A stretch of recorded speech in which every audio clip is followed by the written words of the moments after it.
He said the star college athletes who've never really been tested to the core of their being, none of them make it through. He says some of the guys that make it through are skinny and scrawny. He said some of the guys that make it through, you will see them shivering out of fear.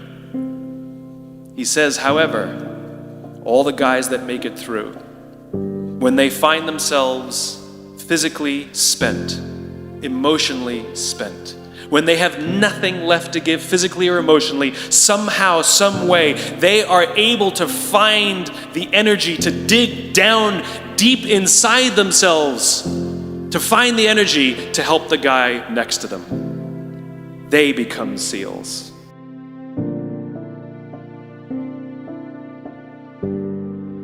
I have 5 little rules that you can follow as you find your spark and bring your spark to life. The first is to go after the things that you want. Let me tell you a story. So a friend of mine and I, we went for a run in Central Park. The Roadrunners organization, on the weekends, they host races. And it's very common at the end of the race, they'll have a sponsor who will give away something, apples or bagels or something. And on this particular day, when we got to the end of the run, there were some free bagels. And they had picnic tables set up, and on one side was a group of volunteers. On the table were boxes of bagels, and on the other side was a long line of runners waiting to get their free bagel. So I said to my friend, let's get a bagel. And he looked at me and said, the line's too long. And I said, free bagel. And he said, I don't want to wait in line. And I was like, free bagel. And he says, it's too long. And that's when I realized that there's 2 ways to see the world. Some people see the thing that they want, and some people see the thing that prevents them from getting the thing that they want. I could only see the bagels. He could only see the line.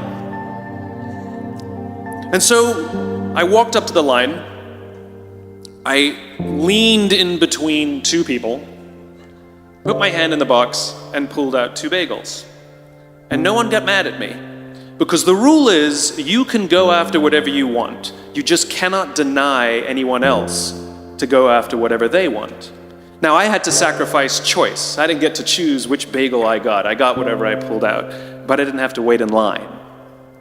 So the point is you don't have to wait in line. You don't have to do it the way everybody else has done it. You can do it your way. You can break the rules. You just can't get in the way of somebody else getting what they want. That's rule number 1. Rule number 2. I like this one.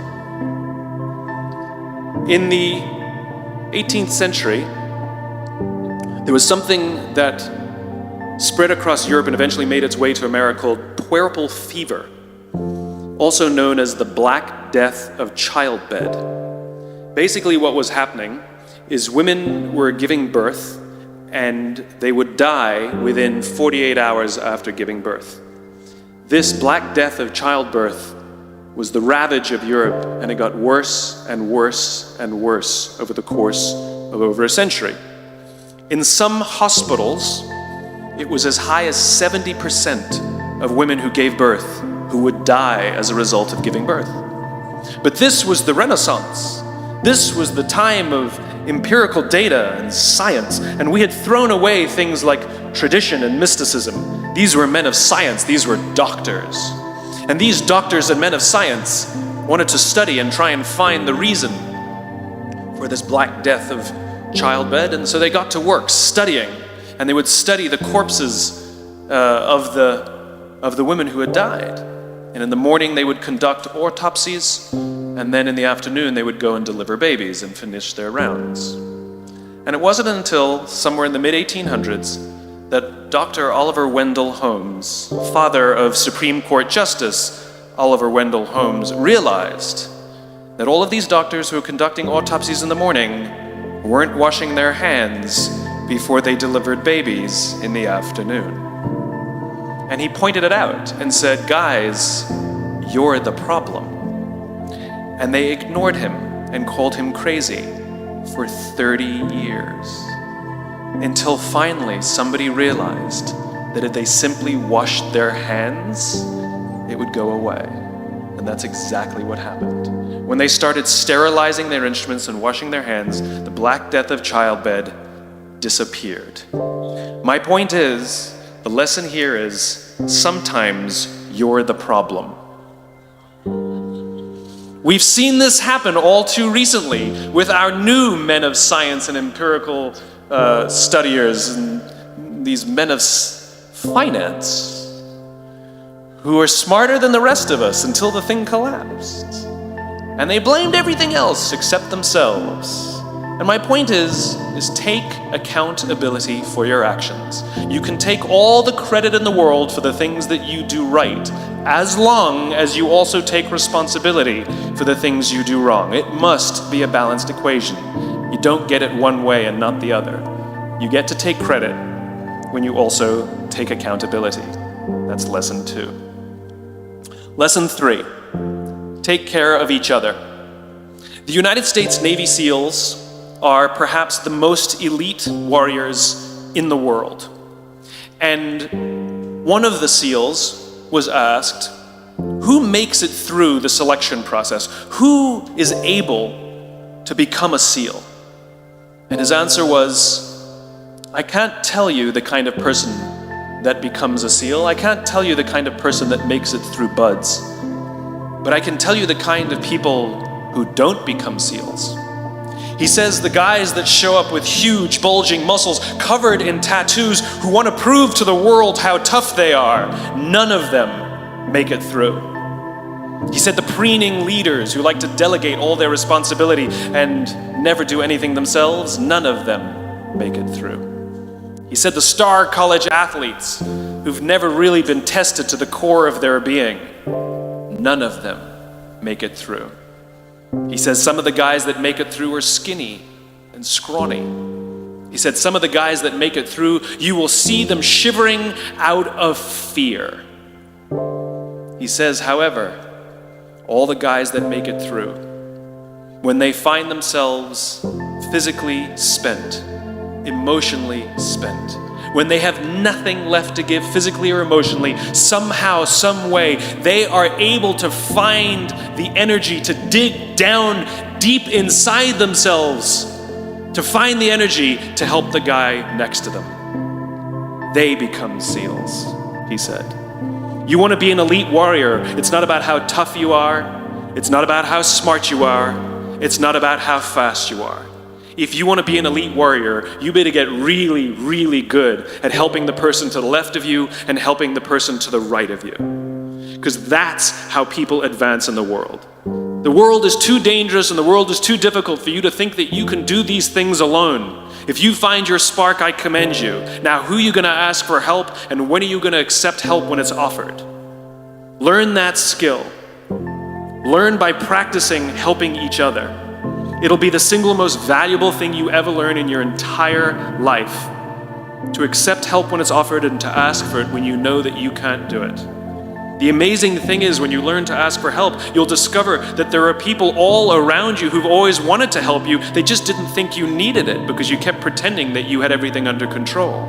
And the minute you say, I don't know what I'm doing, I'm stuck, I'm scared, I don't think I can do this, you will find that lots of people who love you will rush in and take care of you. But that'll only happen if you learn to take care of them first. Lesson 4. Nelson Mandela is a particularly special case study in the leadership world because he is universally regarded as a great leader. You can take other personalities, and depending on the nation you go to, we have different opinions about other personalities. But Nelson Mandela, across the world, is universally regarded as a great leader. He was actually the son of a tribal chief. And he was asked one day, how did you learn to be a great leader? And he responded that he would go with his father to tribal meetings.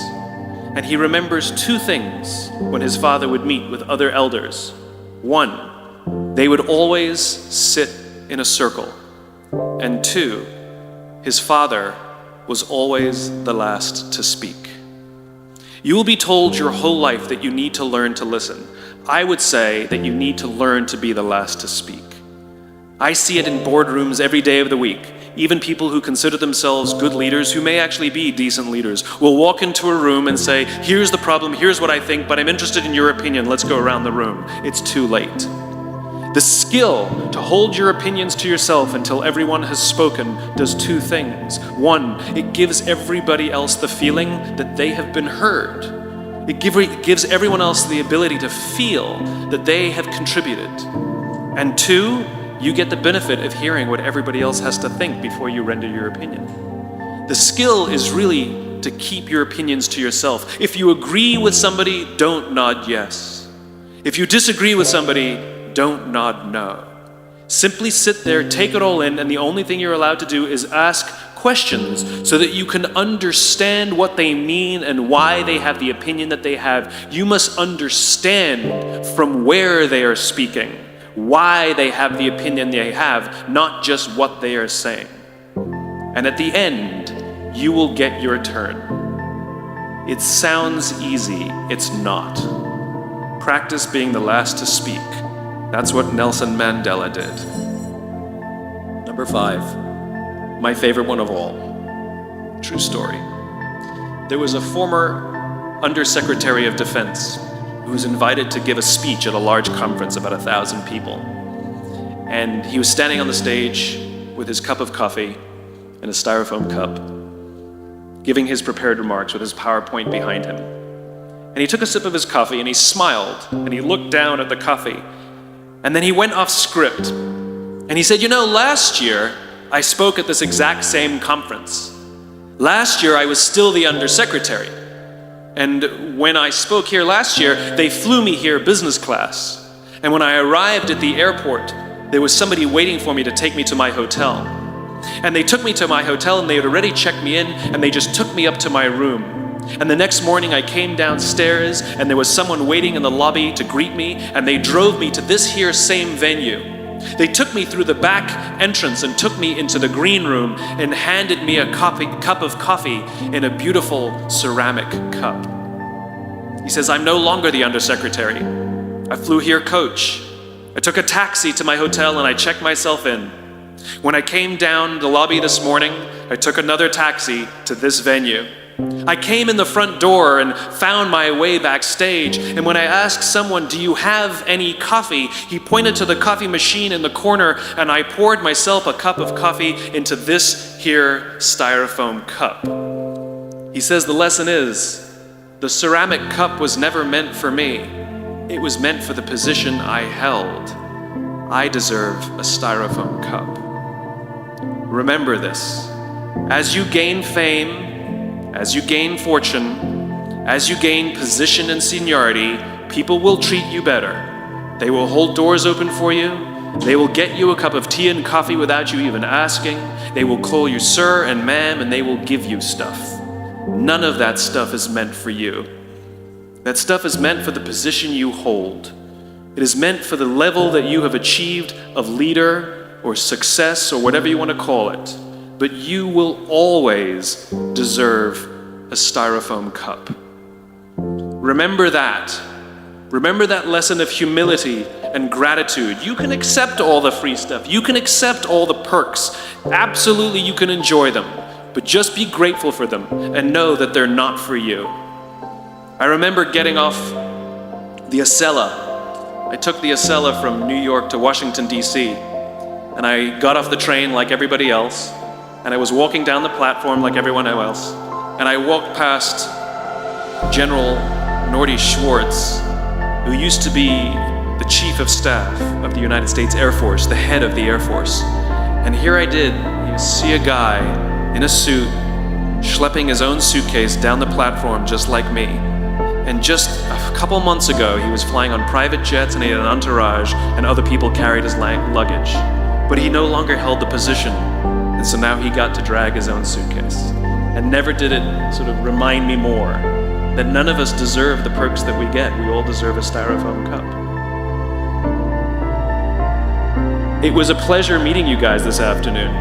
I was blown away by your honesty and your curiosity and your poise. And I am confident that the future is bright, despite the fact that America looks like an absolute mess right now.